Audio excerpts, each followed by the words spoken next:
Baby, let me tell you something.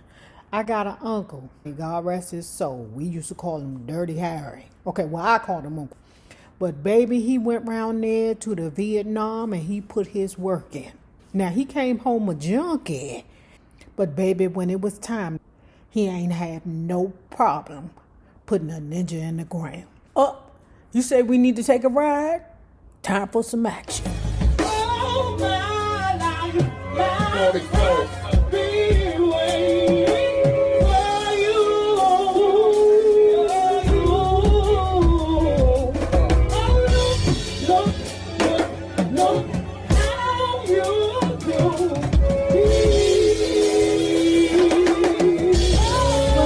love bugs. Hello there, bugs. If you have not already done so, please remember to like, share, subscribe, and tip your favorite narrator via Cash App at $NayRob on YouTube.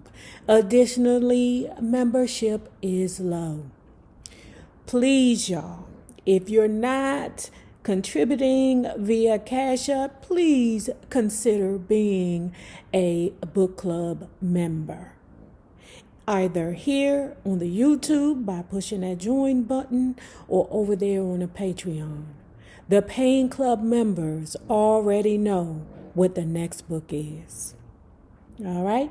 Now, with all that being said, we are wrapping Mary Wilson's book up. Cindy seemed unhappy. Things had come to a head with Charles, and her divorce from him was finalized the day of our Schubert theater show. But I think she still loved him. As a mother, she had to feel torn between her career and her child, as I did. Cindy couldn't seem to lose the weight she'd gained, and on stage she appeared to be just going through the motions, occasionally flubbing cues. I kept encouraging her to change for her own good. Cindy took any comment I made defensively. She kept missing a certain step, and when I mentioned it, she replied, "I didn't know that's what we were supposed to do." "This is how Jeffrey had us do it, Cindy," Sherry chimed in. Cindy felt we were ganging up on her. I started admitting to myself what I had known in my heart all along. No one would ever care about the Supremes more than I did. We had put off the decision to ask Cindy to leave long enough. Pedro wanted to replace her with Thelma Houston, who had enjoyed moderate success with Save the Country. Her big break would be 1977's #1, Don't Leave Me This Way. I often caught Thelma's show in Vegas and thought she was a great singer with an incredible gospel voice, but I knew that she would never want to be a part of a group. Yeah, what the fuck? Why would she want to be with you ninjas? Y'all bitches barely making it.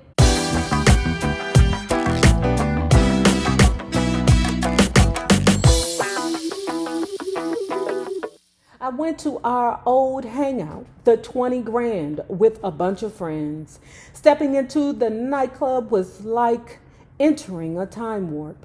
It was there that Diane, Flo, and I had decided to pursue a record deal. This night, the Four Tops were performing, and they had people out of their seats dancing. Okay, pause. Again, you know your husband is a maniac. Who is a part of the Four Tops? Duke Fakir. Why the frig would you be anywhere where the Four Tops are, knowing that your husband is a madman? But you know your husband is severely insecure. That's why he beat you up, because he's insecure. He knows that he's nothing. And the only way that he can show power over you is to bully and beat you up. But I'll move forward. This bitch is crazy. This night, the Four Tops were performing, and they had people out of their seats dancing. People kept coming up to me asking, "Hey girl, when did you get back in town?" I couldn't really relax or really enjoy myself though, because I kept glancing at the door, expecting Pedro any moment. He was in Los Angeles taking care of business, but planned to fly in for Thanksgiving. When I got to my mother's later, he was there, obviously peeved that I hadn't met him at the airport. Flo came over and she looked so different. She had put on a lot of weight and after only a few beers was very high. During dinner, she asked, "Mary, can you help me?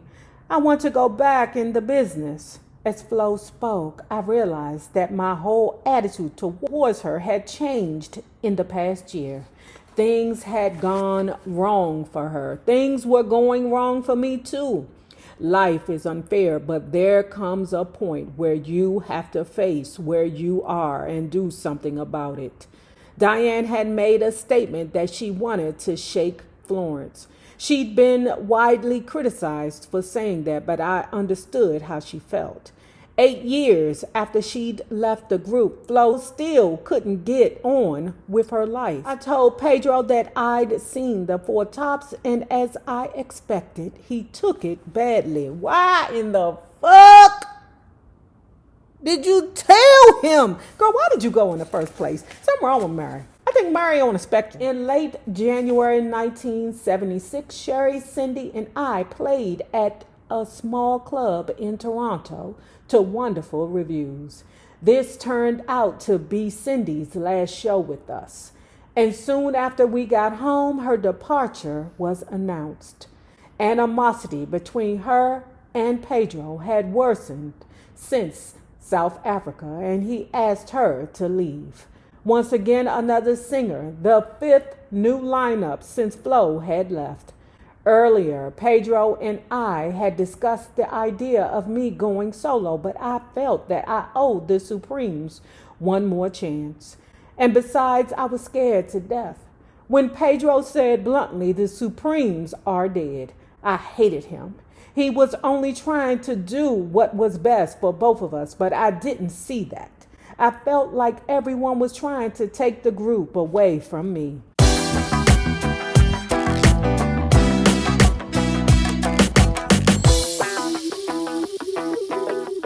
Cindy, Sherry, and I already begun work on our next album, High Energy, for which Motown teamed us up with Brian and Eddie Holland. The brothers now collaborated with Harold Beatty in place of Lamont Dozier. They co-wrote and produced the entire LP except for I Don't Want to Lose You by Tom Bell and Linda Creed. Pedro and I were driving through Beverly Hills, and he was excitingly telling me about a great new singer he'd found, Suze Green. A meeting was arranged with me, Pedro, Brian, and Eddie Holland, Sherry, and Suze. I was surprised by how short she was, even shorter than Sherry, at 5'4.5". I still towered over them. My first thought was all Cindy's gowns will have to be cut down. Suze had been in show business most of her life, attending the professional children's school and the high school for performing arts, the real life setting for fame in New York City.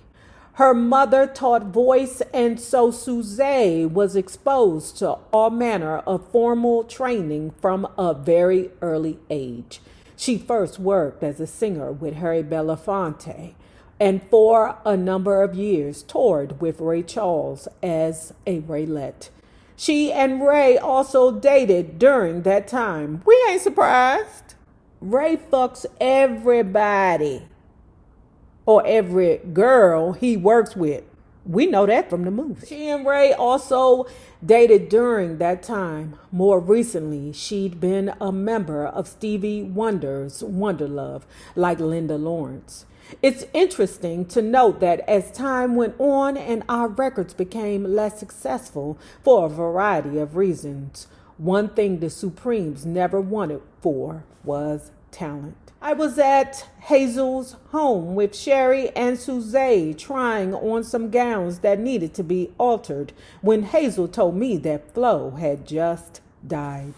I left immediately for Detroit, where I went straight to Flo's house to see her family and children. Flo was laid out at Stinson's funeral home, and over the next couple of days, thousands stood in line to pay their last respects. All Detroit seemed to mourn Flo's death. Pedro and I moved into our new home, a beautiful mansion in Hollywood's exclusive Hancock Park district. The classic Tudor was designed and owned by the preeminent architect of this old Hollywood style. I want to know, why in the fuck are you moving into a mansion, girl? Ain't you, for the past couple of videos, you've been hollering you broke. This was my dream house, and although we probably shouldn't have bought it when we did, Pedro and I fell in love with it. Pedro continued to come and go as he pleased while I stayed home, decorating, cooking, planting a garden, and playing with the baby. I'd seen so many other women get themselves into this situation. I remembered looking at some of them and knowing what everyone was saying about their husbands, thinking it could never happen to me.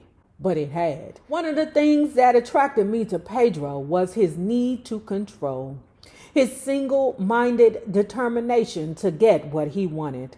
The first few times I'd seen his more dangerous side when he pushed me outside in the cold, when he beat me while I was carrying Turkesa. I made myself deal with it. Pause. So anytime I come across a situation where you have a man that puts his hands on women, let me also say that there is definitely abuse in same-sex relationships also. Definitely. Do not even think for a second that the gays don't be whooping up on each other too.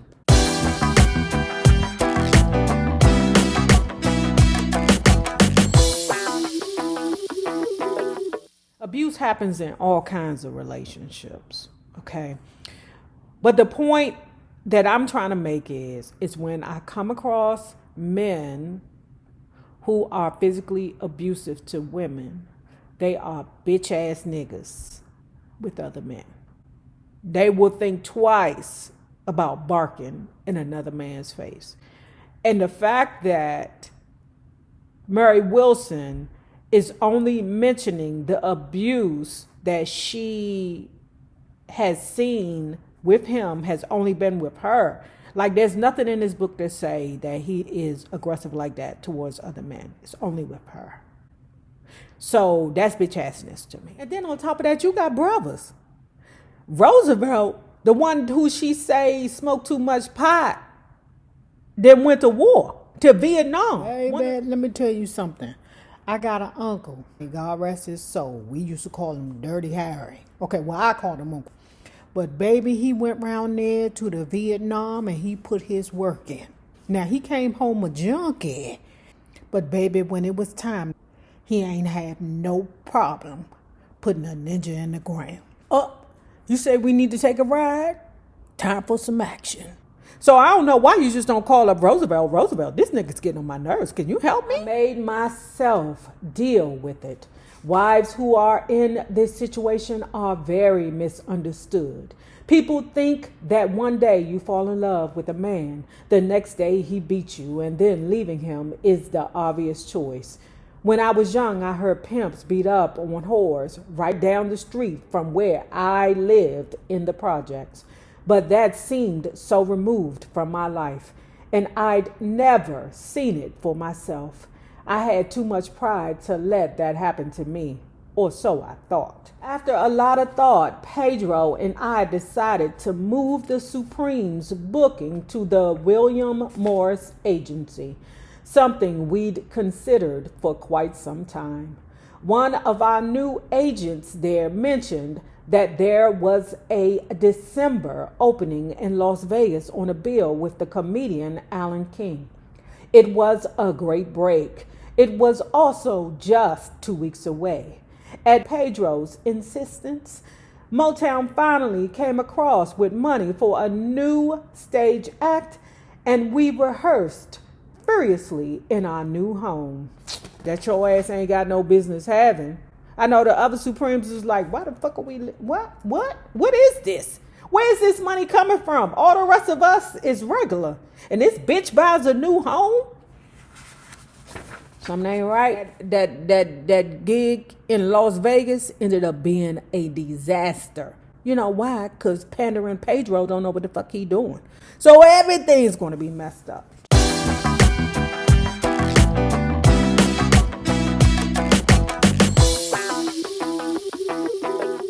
At our opening night party, I ran into Mike Rothschild and Bob Jones. Mike barely said hello. His expression was so cold, I shuddered. Bob was pleasant enough, but I could read his mind. No one would say what we all knew was the truth. We were awful. Pedro decided right then to notify Motown that I was going solo.